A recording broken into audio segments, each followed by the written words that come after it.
Welcome back, everybody. If you head to the domain this weekend or next, you'll see a giant moon. It's huge to celebrate spooky season. The creator of Museum of the Moon, artist Luke Jerram, is joining us all the way from Bristol, England to tell us more. Luke, good morning, or good evening to you, I suppose it should be.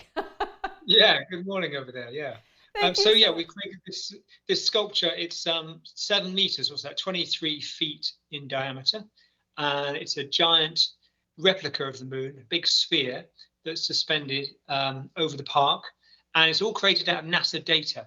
So you can see every valley and crater and mountain in perfect detail, and the artwork's internally illuminated, so it glows beautifully in the evening. Oh, wow, that sounds incredible. What inspired you to do, of all things, the moon? Well, we've been staring at the moon. Humanity's been staring at the moon for like 200,000 years. Yep. So the moon has inspired poetry and music and religions all across the world. So it has that sort of universal appeal. And I was cycling over the bridge in my hometown in Bristol and noticed a huge tidal variation. There's about 35-meter gap, no, 35-foot gap between high tide and low tide. And of course, it's the moon that makes that tidal variation happen. And so that gave me the idea to make my own replica moon. And that's the reason I did it. But I had this idea 20 years ago, but back then the data hadn't been discovered by NASA, hadn't been collected, and the printing technology hadn't been made either. So it took about 10 years to be able to finally create this artwork, and it's been touring all around the world ever since. I was going to say, we're seeing pictures of it in some really spectacular venues. What's it actually made of, Luke? Like, how did you actually create the moon? Yeah, people often ask me what it's made of. In England, we've got a joke that everyone thinks the moon is made of cheese. So I Right? always tell people that the moon is made of cheese. But no, it's made of a sort of a fabric. Um, you know, there's this optical illusion that occurs when you see the artwork in the evening. People often feel that it's made of concrete or fiberglass or something like that because it feels like it's got this amazing texture. And when we put the artwork into Leicester Cathedral in England, someone asked me how do we get the moon in there, and I joked and said we had to take all the stained glass windows out to be able to get the moon in there. But it is just a joke, and it transports in a very nice small little box, and it means that we can transport it all around the world. And so far, I think we've had about 300 presentations of this artwork in about 40 countries. Wow, that's fantastic. And such wonderful news for an artist, that people are responding so positively. What's, been some of the response that you've heard from some of these countries, some of these places? Well, just last week we were in Austria, and a little girl came up to me and she said, "Will you put the moon back afterwards?" So she thought we'd stolen the real moon, and that was really nice.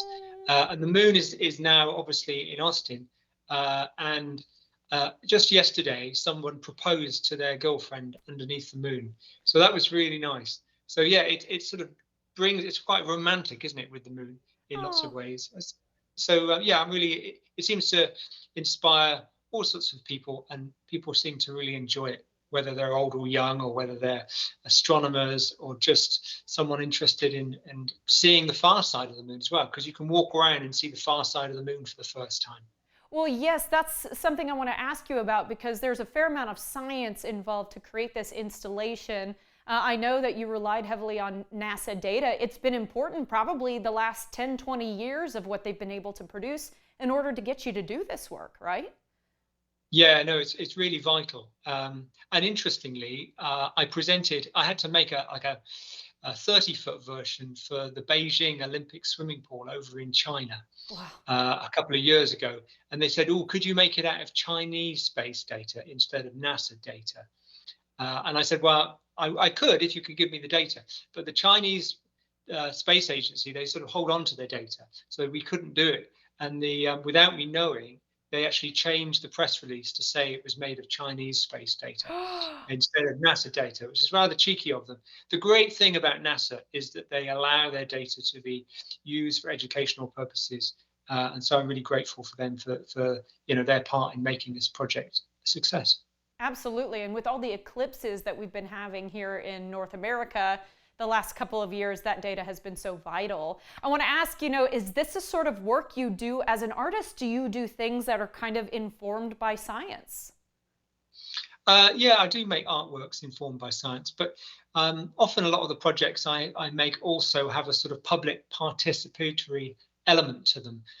So the last time I had an exhibition in Austin, Texas, was probably about 10 years ago, and we put street pianos across the city for people to play.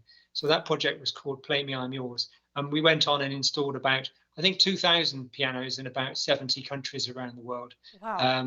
And so yeah, so some of the projects I create involve arts and science, and others are very much about the public having the best time through a sort of public participatory arts projects.